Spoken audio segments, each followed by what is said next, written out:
கண்டு மனதும் உடலும் பதைத்ததடி மாடு துணிந்ததடி.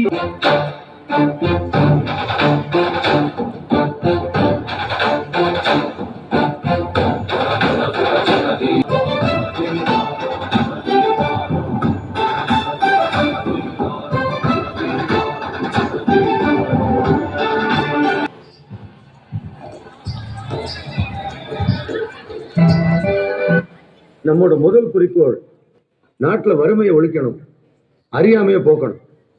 ஒரு நாட்டுல பாதி ஜனம் படிப்பறிவு இல்லாம இருந்தாங்கன்னா அந்த நாடு உருப்படுமான்னு இதுக்காகத்தான் நாடு முழுக்க 50,000 பள்ளிக்கூடங்களை திறந்து வைக்கணும்னு திட்டம் போட்டிருக்கோம். நன்றி. இப்பொழுது தேசிய கீதம் பாடுவோம்.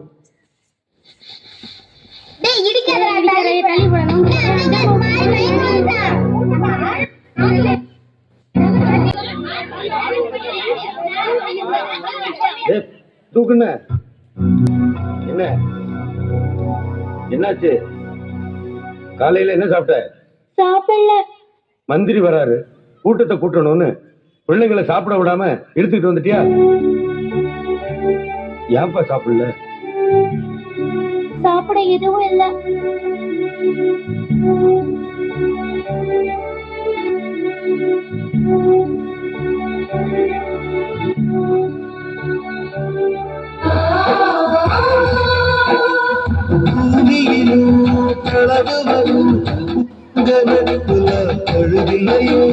பசும்பாலும் கரவடியும் உங்க உறவுல குறையிலையே. வெள்ள வேட்டி கட்ட நல்ல வெள்ள உள்ள வேணும்.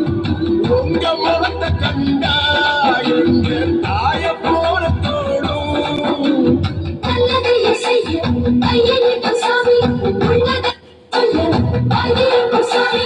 ஐயா நீ பல்லாண்டு வாழணும் ஐயா.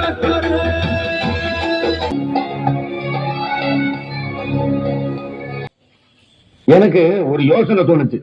பள்ளிக்கூடத்துல மத்தியானம் சோறு போட்டா பிள்ளைங்க வரத்து அதிகமாகும். என்ன சொல்றீங்க? ஆமாயா, திட்டத்தை ரெடி பண்ணுங்க. உடனே இந்த திட்டத்தை செயல்படுத்தி ஆகணும். பட்னியோட ஒரு பிள்ளை பள்ளிக்கூடத்துக்கு படிக்கிறதுக்கு வந்தா அந்த பாவம் நம்மளை சும்மா விடுமா ஐயா?